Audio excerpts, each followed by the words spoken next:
Hello, everyone, and welcome to episode 3 of USDGC week. We are clearly through 2 days. I don't know why we're clearly through, but we are 2 days of the tournament play. It's been, so far, it's been pretty awesome being out there, being on the grounds. We got to meet a lot of you guys. We've actually correct me if I'm wrong, I feel like I've met more podcast listeners than YouTube watchers. Yeah, that's what I was thinking. See, I've met the other way around. Oh, okay. Well, so I guess it's balanced. Maybe it's balanced. I think the reason is because at USDGC, you have like the hardcore disc golf fans, and the hardcore disc golf fans like to listen to disc golf podcasts. So that they don't want, the stuff we do on YouTube is just silly.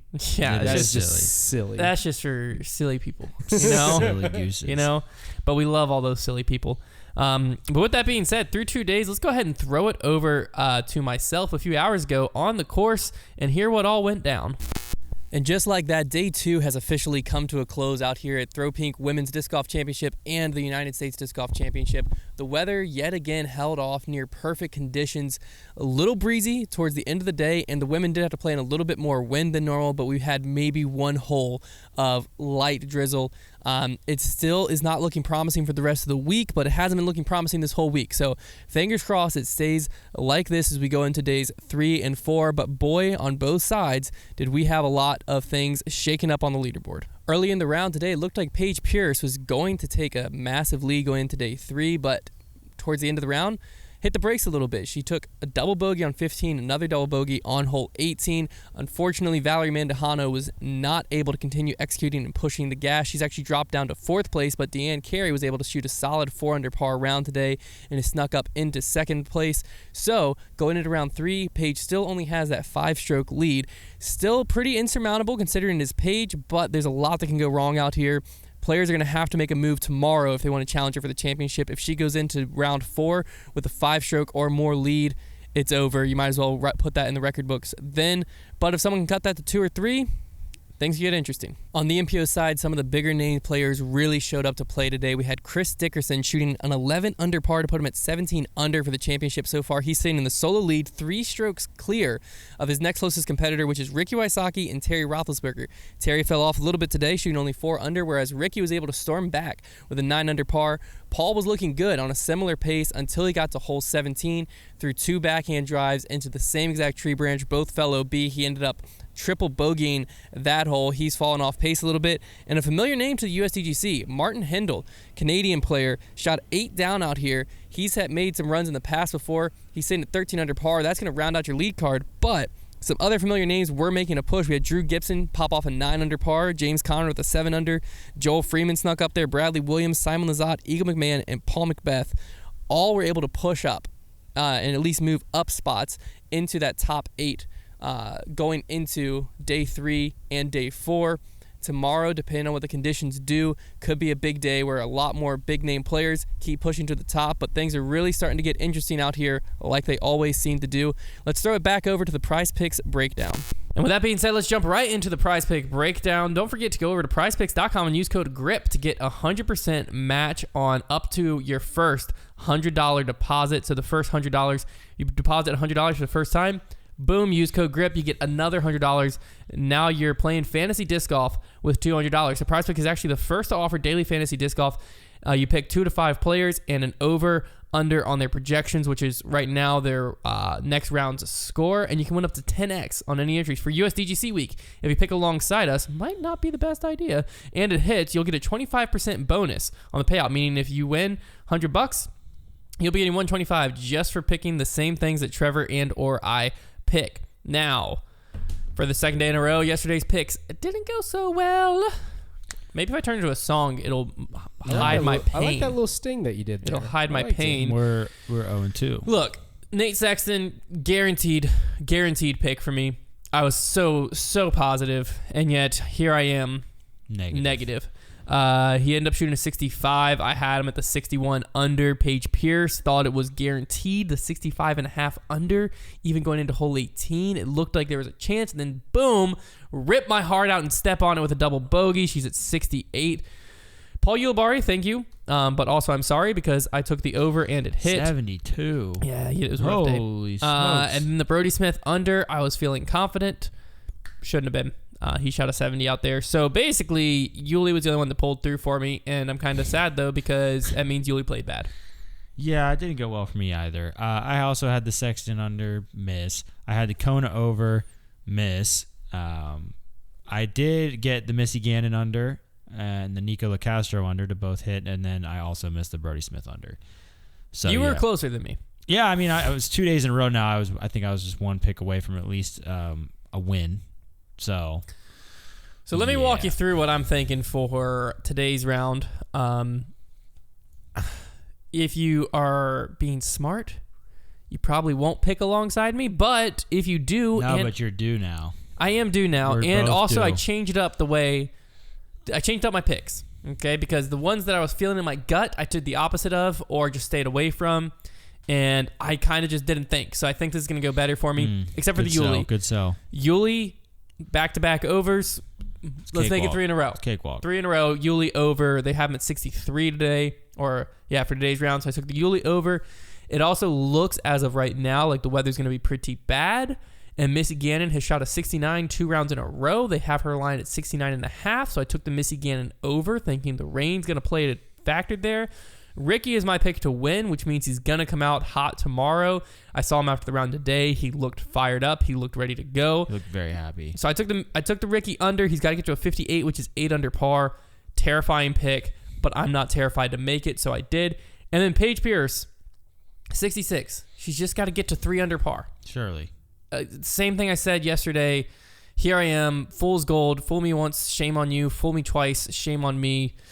So shame on me because I took the under yet again. So I got the Missy over, the Yuli over, the Ricky under, and the Paige under.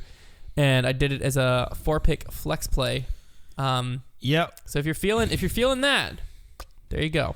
I'm going for the 5-pick flex play again, and I'm going to be a sucker for the unders again because I just like rooting for good disc golf. It is more fun to root for a player to play good, but I did take the Sarah Hokum over 68.5, and mostly just because she disappointed me today, and just so far because I picked her to win, and she hasn't been winning. So that was just my spite. That's a spite. It was a spite pick, and those are never good, so that'll probably miss. But I've got Kevin Jones under 61.5. I picked that because he popped off today, and I feel like I just have this feeling that Kevin Jones is going to get himself into the mix on like with the lead card. I really feel like he's going to go off tomorrow.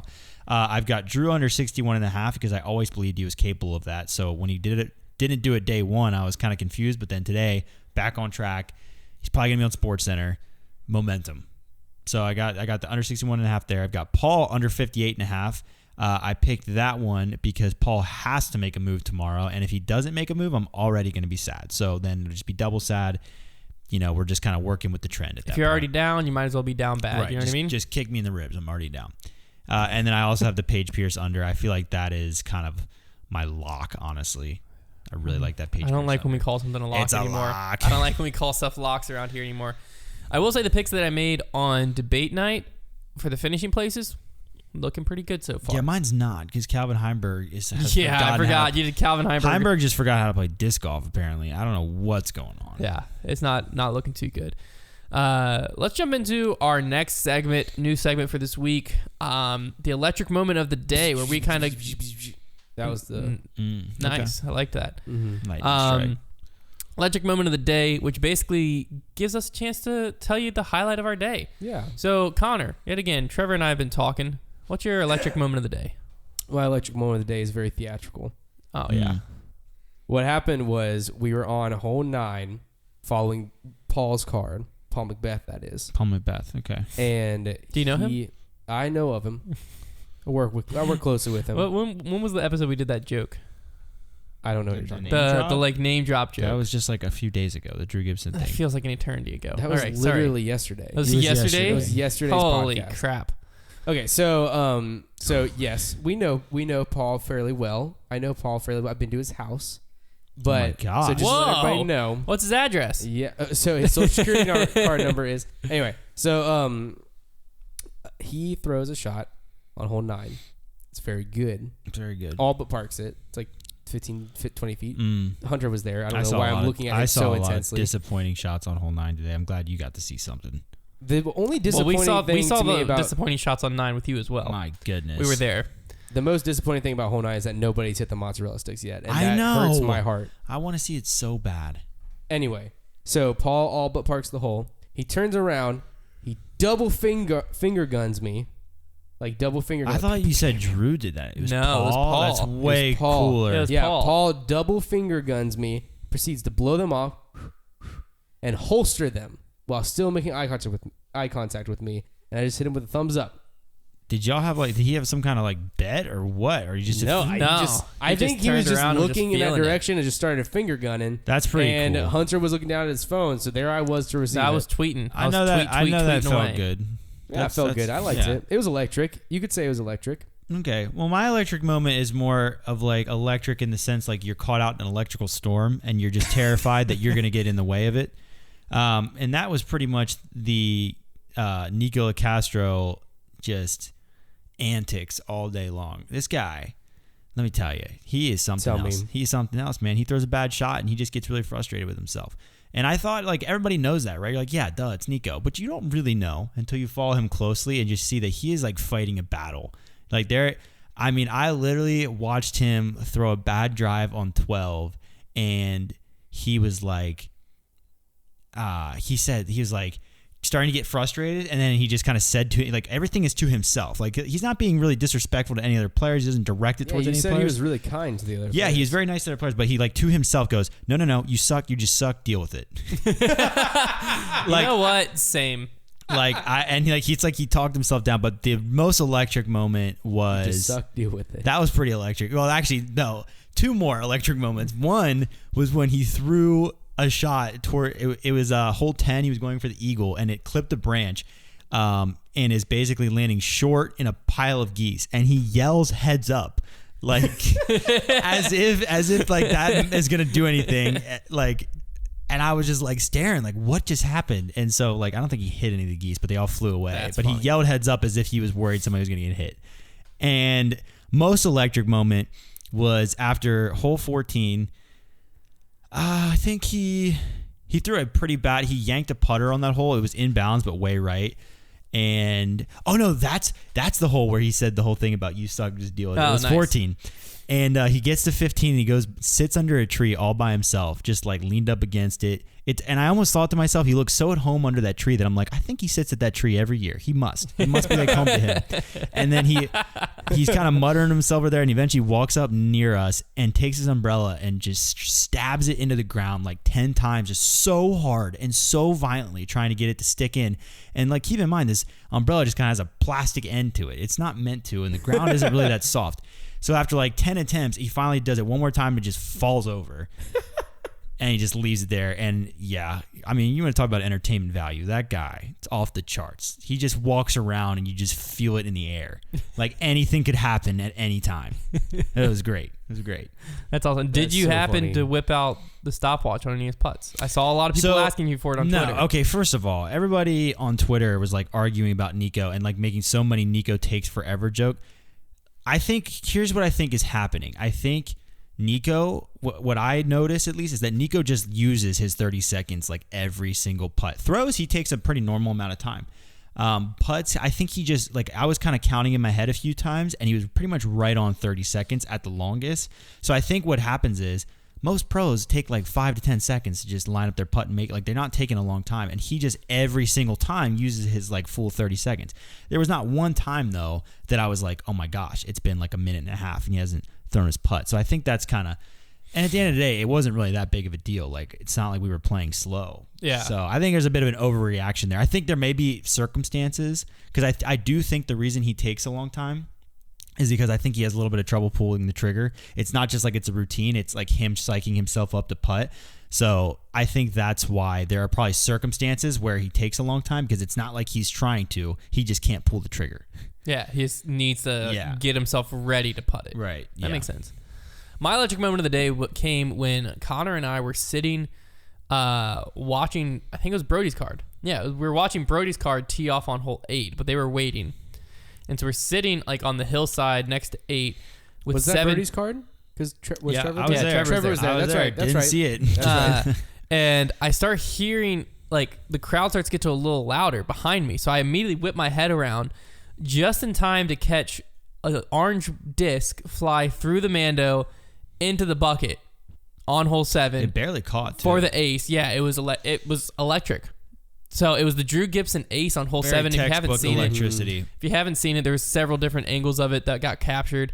As of right now, he's the only player to ace hole 7, which means if someone else aces it, they'll split this. But there was a $2,500 bounty. Oh, it's a split? If someone else hits That's it. whack. $2,500 bounty. It should be first one. And so Drew Gibson, as of right now, is getting $2,500, which we looked at. Is it this year? Sixth place. Yeah, you had to get 6th place. What makes $2,500? To get $2,500. Wow. He did it in one shot.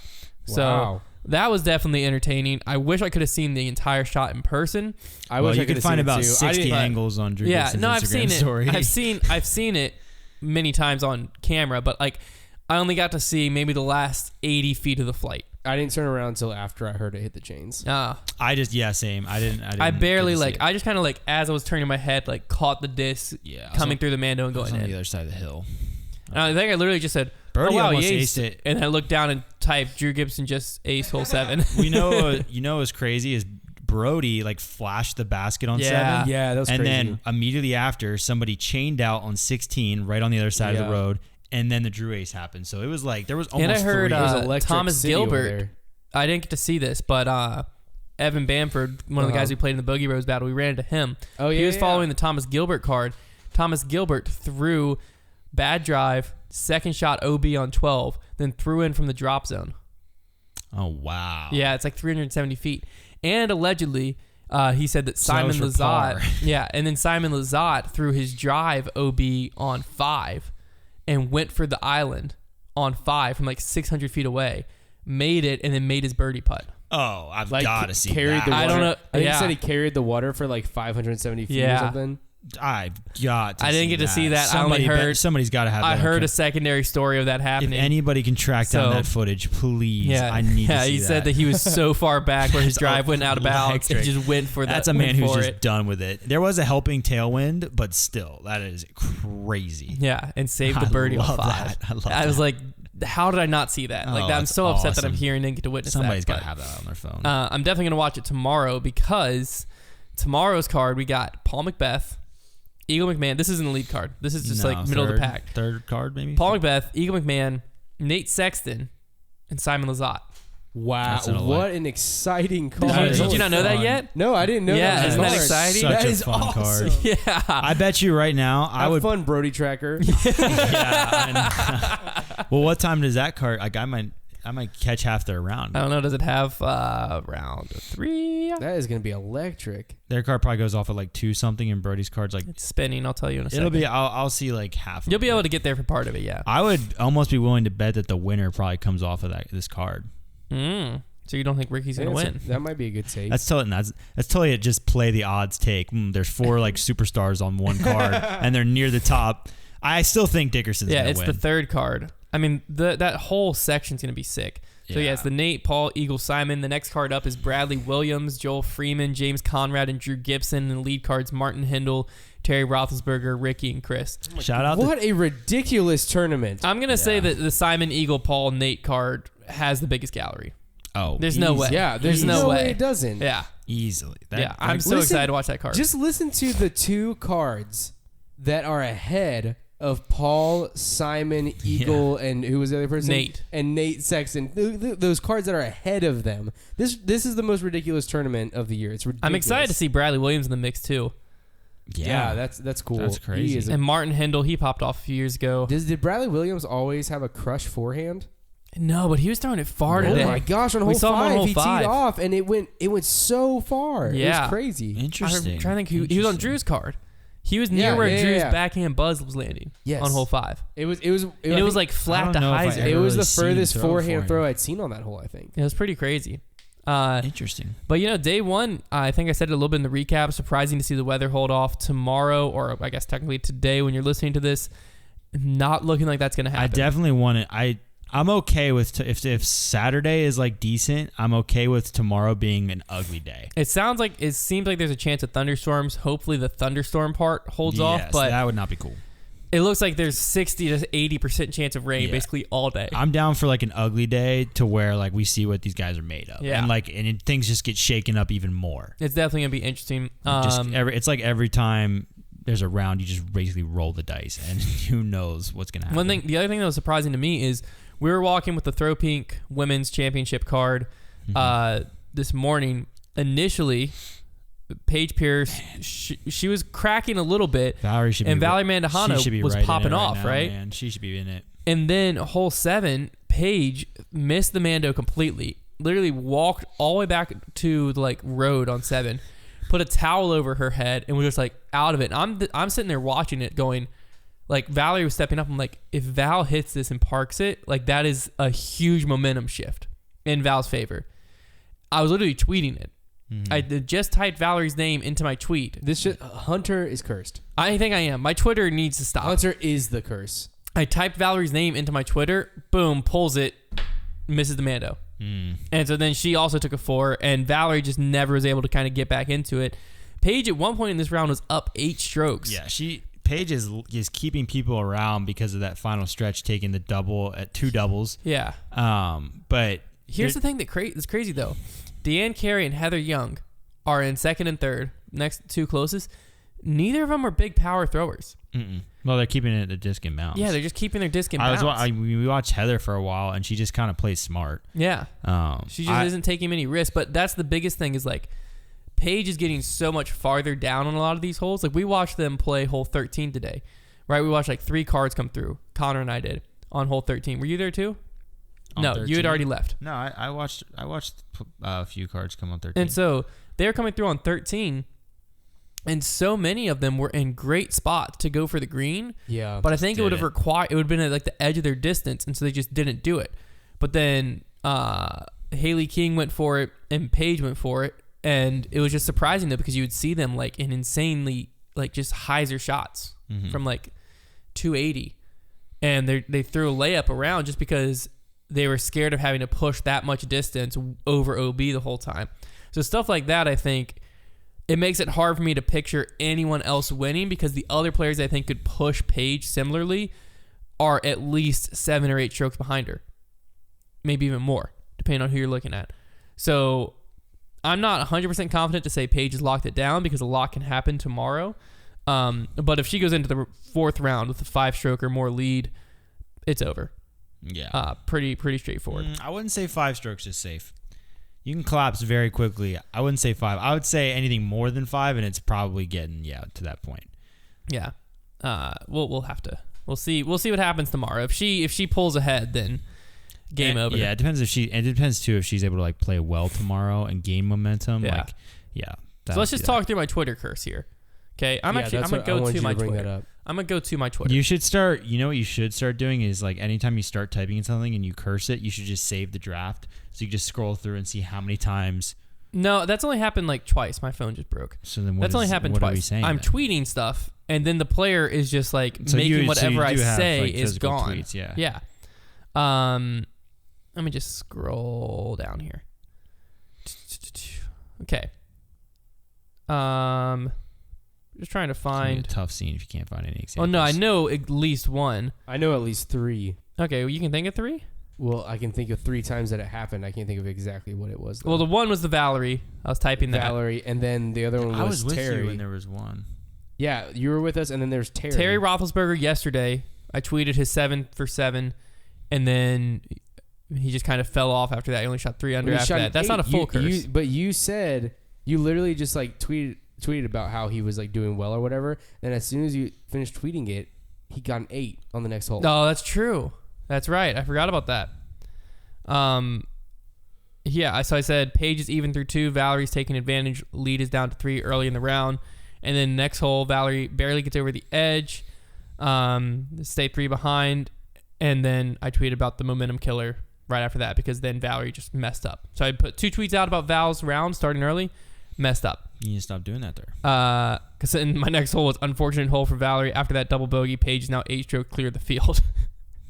And then you cursed Paige a little bit. I cursed Paige a little bit because I said I really need Paige to birdie 18 for the under to hit. Yeah. And she took a 7. She took a 7. So I was like, really need the 4. She took a 7. And then I haven't looked at this, but I tweeted about these two players, Austin Hannum and Bradley. Let's just see where they finished up today. Well, Bradley did well. Austin Hannum.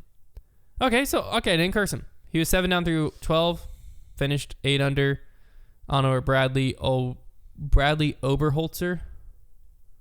No idea where he is. But okay, so that's not a curse. Biggest curse is right here.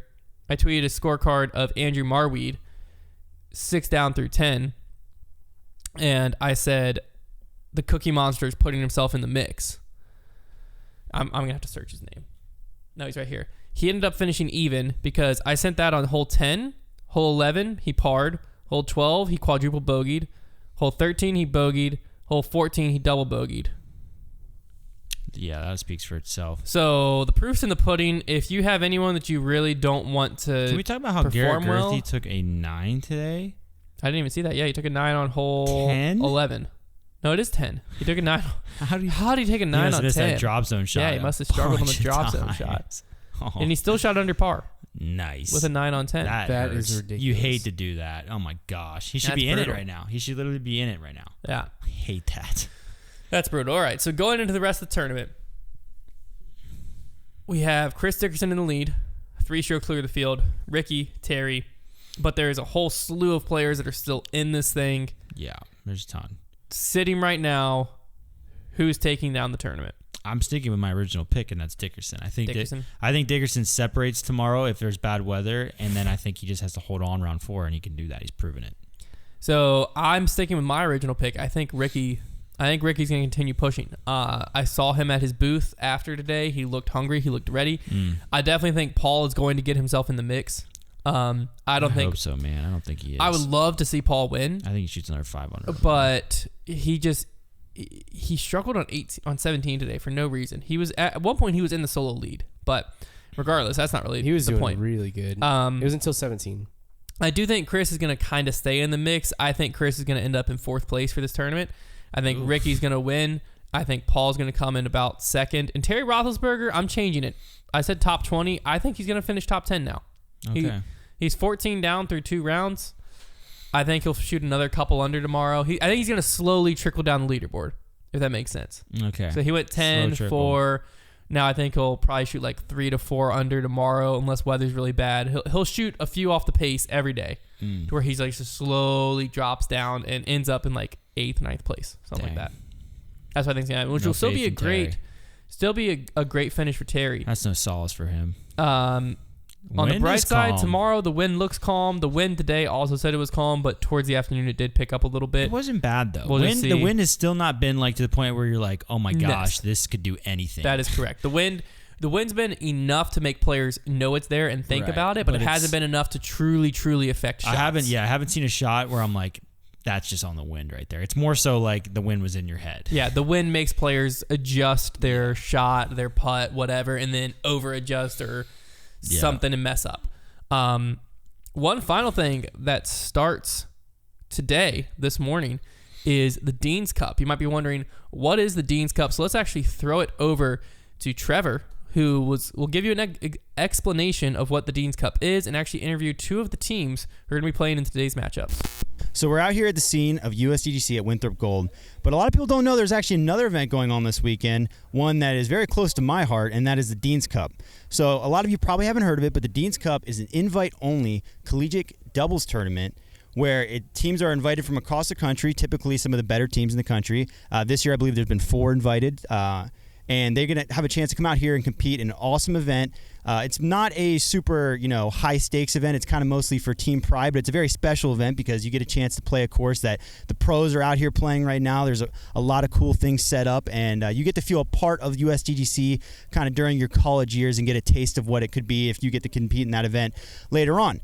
A lot of you probably aren't familiar with the collegiate doubles format, so I'll kind of explain what that is. Basically, collegiate doubles, probably the easiest way to think about it is an alternate shot scramble. So you have teams of 4, and those teams of 4 are split in half into 2 sets of partners.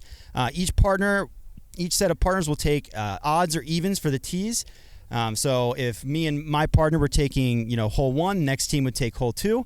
And after you both throw your tee shot, your other set of partners, they will pick from which shot was better, and then you play alternate shot from there. So it's like a scramble combined with an alternate shot. It sounds confusing, but it's really not, and it is actually a very entertaining and difficult to play format for disc golf. I think it's one of my favorites personally. The Dean's Cup is going on Friday and Saturday this weekend. It's going to be 4 teams, just bracket play, single elimination. So if you win, you advance, and you got to win all your matchups to win the championship. Unfortunately, I was never able to win the finals, but I did have a little bit of success out here in the Dean's Cup, and it is a ton of fun. That's half the point of being out here, is getting to throw these shots that the pros throw.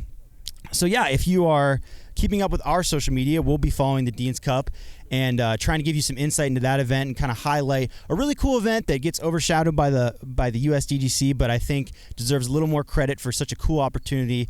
And if you're playing collegiate disc golf, this is something that you can look forward to and hopefully strive to getting invited to someday. So now I've kind of explained a little bit about the Dean's Cup. Let's throw it over to some interviews that we got to meet some of the teams and see what they're thinking heading into the event. All right, we're here at Winthrop Gold, the set of the USDGC, but also the set of the Dean's Cup, and that's what we're focusing on here. So I'm here with the team from Missouri S&T. This is Cameron. So Cameron, what are you feeling coming into this event? This is obviously a super special event. The setting is a little bit different than the other ones you might play in. How does that kind of, being at such a historic course play into the way you guys are feeling for this event? Yeah, sure. This is my first Dean's Cup, actually, but Nationals was a great start for that. It is such a prestigious event. I think we're feeling good. We came off a good tournament at Nationals in Marion, so we're pretty confident. We're practicing the course, so we feel pretty good. Awesome, solid. So I do have a question I like to ask a lot of the players coming into Dean's Cup. Obviously, you've probably seen some of these holes before, kind of know about this course. What are the holes that you're most looking forward to attacking? Attacking? I mean, that's a strong word, but I'd probably say, like 7 right behind us. It's one that we definitely want to attack, but it's scary because if you miss the Mando, penalty comes with it. But 1, 3, 7, those are the ones that they're shorter, they're attackable, but they're also dangerous. All right, sounds good. And final question, are you hitting 17 in one try? Absolutely. All right, there you have it, Missouri S&T. Good luck out there. Thanks. All right, we're here at the Dean's Cup. Now I've got Texas A&M here. This is T, and now T, I've got the first question for you is, what do you think the keys are to winning out here in this doubles tournament? I think it's pretty obvious, but there's a lot of OB, especially once you move to 8 and 9, that's going to mess around. But I think also finally going back to collegiate doubles is going to be a lot of fun, and so hitting your partners well. And then hitting that alternating doubles is going to be a lot of fun to watch. And so I think that's key, is hitting each other pretty well. Yeah. Now, so Hunter and I, we used to play quite a bit of collegiate doubles, and we like to kind of discuss double strategy because the guys that play collegiate doubles, they know a little bit more about doubles, I think, than anybody else. So here's my scenario for you. You got a 60-foot putt. You and your partner are looking it up. Do you lay up the first time and run the second, run the first, run them both? What's the strategy? First person for us is always going to run it because hopefully they hit metal. If it hits metal, it sits, and the second person can run it.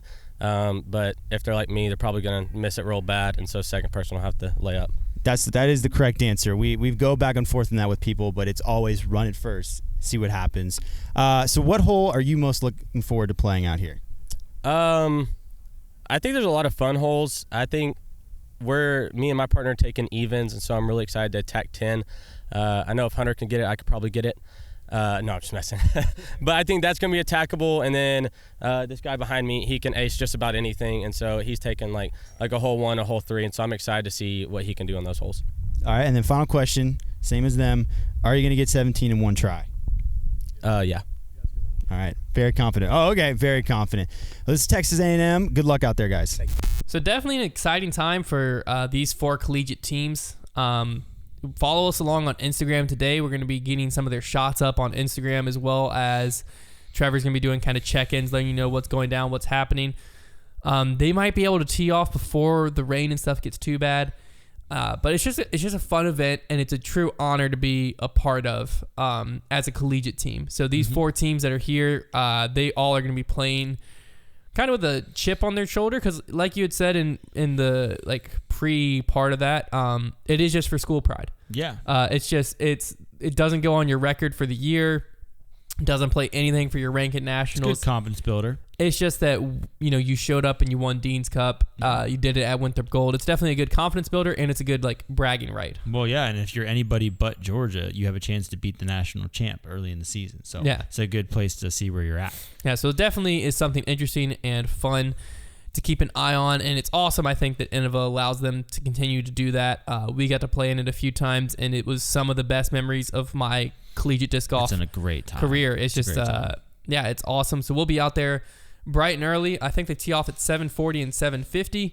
And, you know, the bracket play, basically the matchups will just be stroke play, and whoever walks away victorious will face on a championship Saturday, Yeah. and one of them will walk away Dean's Cup champion.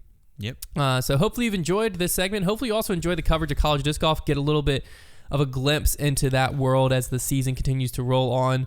It's definitely something we want to bring more light to and talk about more, because I think it's a big part in the future of disc golf. But we'll see what round 3 has. I know you hate what I'm about to say, but it's moving day out here. Players I are don't going to have be a problem with that. That's Brody. Players are going to be shaking stuff up. I don't hate that. That's fine. Players are going to be moving all over the leaderboard, and I think we're gonna see what people are really made of, because unless something crazy happens, we're gonna be seeing Raincoat Rick and Wet Poodle Calvin out there. And well, I guess we won't really be. We're seeing not really gonna see Calvin. Calvin. We'll see a single bit of that. He'll be out there. You know, we'll see him in spirit. We're gonna see what the players are made of. This is when the what would Pete May say in this moment, Connor? I'm gonna let you come up with a What Pete would May he phrase. say? What would he say? Because I was about to say the heart of a champion, but I feel like he would have a better phrase. I'll put you on the spot. This is where you find out what the soul and endurance of a player is made of. I love it. Okay, yeah, that There we sounds go. pretty Pete May. Beautiful. All right, we'll see you right back here, same time, same place tomorrow, where we'll break down what happened in round 3 and what you can expect in the final day on Championship Saturday.